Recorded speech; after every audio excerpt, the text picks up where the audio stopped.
Today, we're going to delve into the powerful motif of light and dark in Shakespeare's Macbeth. This motif is woven throughout the play and is crucial for understanding the themes and characters.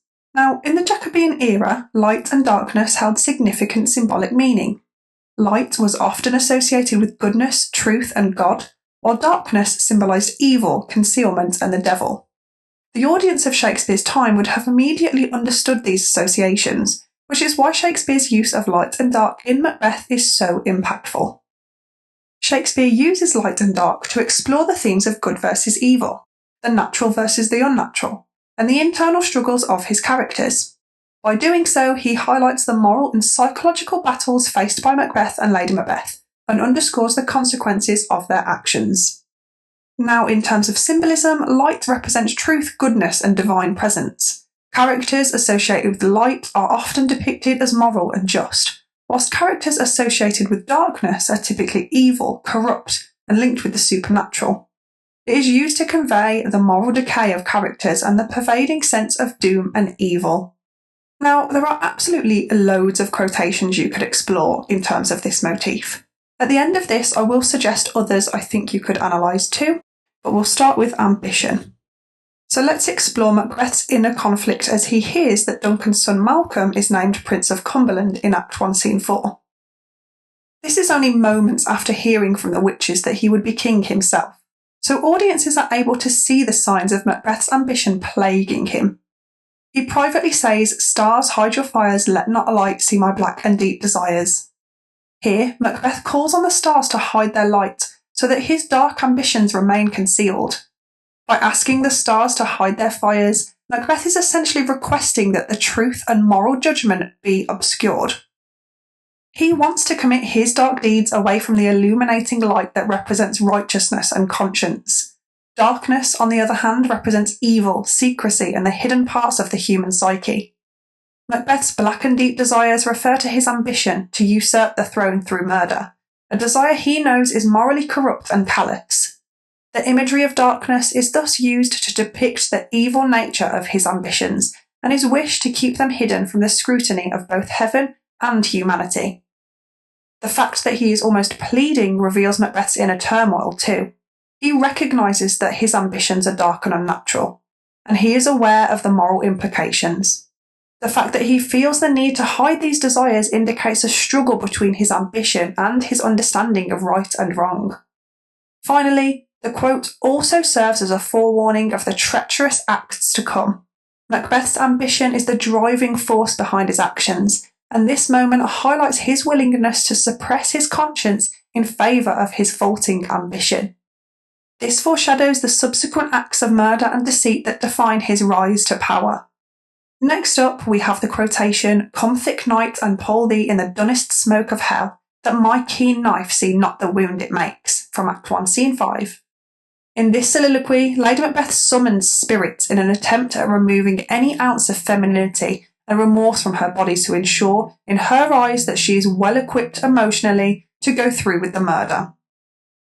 In this line specifically, she also asks spirits to conceal her evil deeds.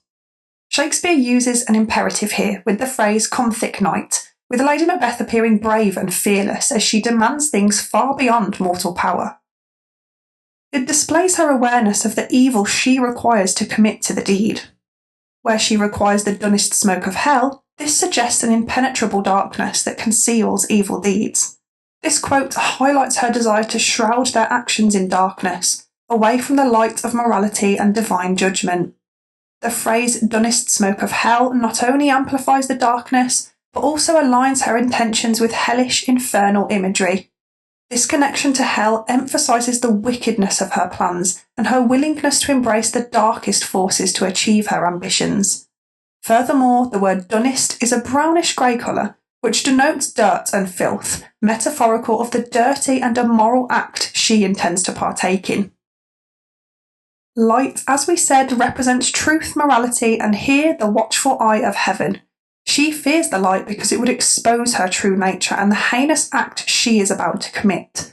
This request highlights her awareness of the moral gravity of the murder and her desire to avoid the guilt and shame that light, as a symbol of conscience, would bring.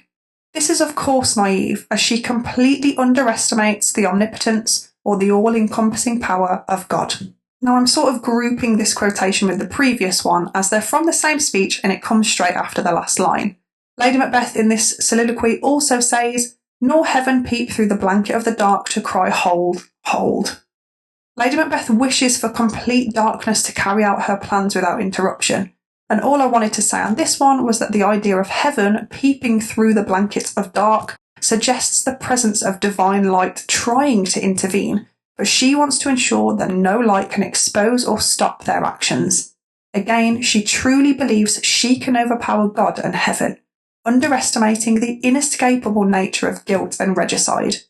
This surely acts as a warning to the Jacobean audience that these actions never go unnoticed, especially when they see Lady Macbeth's psychological decline later.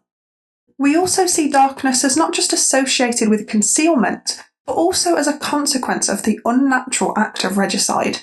In Act 2, Scene 3, just before they discover King Duncan's body, Lennox comments that the night has been unruly.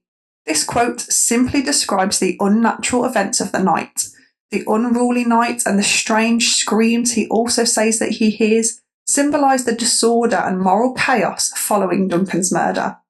Darkness here represents the evil unleashed by Macbeth's actions.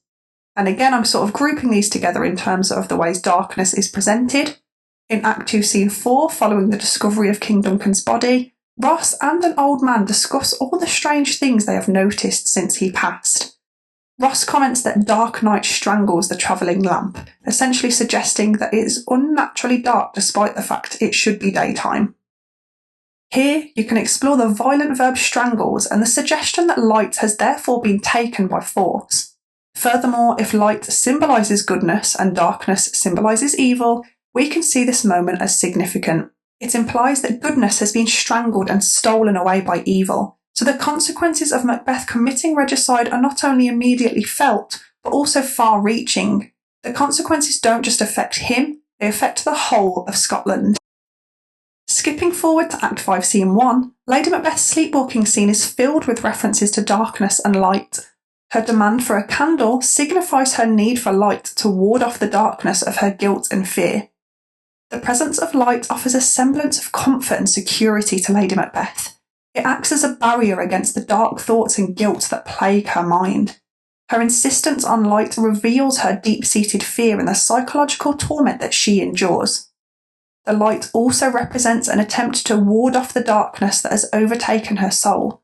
The darkness she once welcomed is now her enemy, highlighting her complete psychological breakdown and the power of her guilt.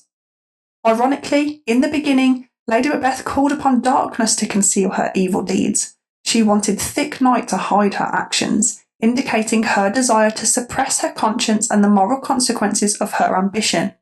Darkness in this context symbolised secrecy, evil, and her willful blindness to morality. By the end of the play, her need for light represents a stark transformation.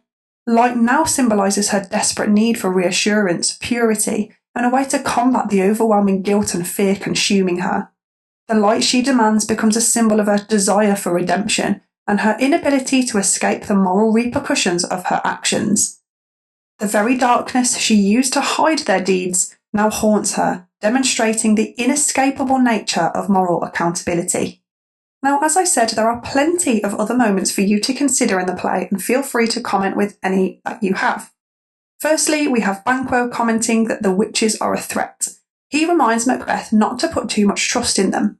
He says the instruments of darkness tell us truths, win us with honest trifles to betray us in deepest consequence. This is a great one to explore Banquo's awareness that the witches are associated with darkness and therefore evil. He recognises their threat rather than being too enchanted by their offerings. This is what ultimately makes Banquo so different to Macbeth. And then, just before Banquo is killed, one of the murderers that is waiting to ambush him comments that the west yet streaks with glimmers of day. The day is ending, and they know that Banquo will return from his horse ride when it is too dark to continue. The end of the day and the glimmers of light come to represent the last ounces of morality, goodness, and hope left in the play. When Banquo is killed, this remaining light and hope for Scotland is extinguished. Finally, one more is Macbeth in Act 5, Scene 5. After he hears of the death of his wife, his character delivers one of the most famous soliloquies in all of Shakespeare's work. In this soliloquy, he says, "Out, out, brief candle." And here, despite the fact he is unwilling to yield to the army that advances, he feels a complete sense of nihilism. This means that you don't see the point in life. It has lost all worth to him. Comparing his life to a candle is interesting because this metaphor of course insinuates that life is transient and therefore highlights the futility of everything Macbeth has done. It has not brought him joy, it hasn't brought him security. Macbeth now sees the endless cycle he is stuck in and wants to escape it. Shakespeare's use of light and dark in Macbeth serves as a powerful tool to explore the moral and psychological struggles of the characters. It not only highlights the themes of good versus evil, but also the inner conflicts faced by Macbeth and Lady Macbeth. By understanding this motif, we gain deeper insights into the play's exploration of ambition, guilt, and the consequences of unchecked desire.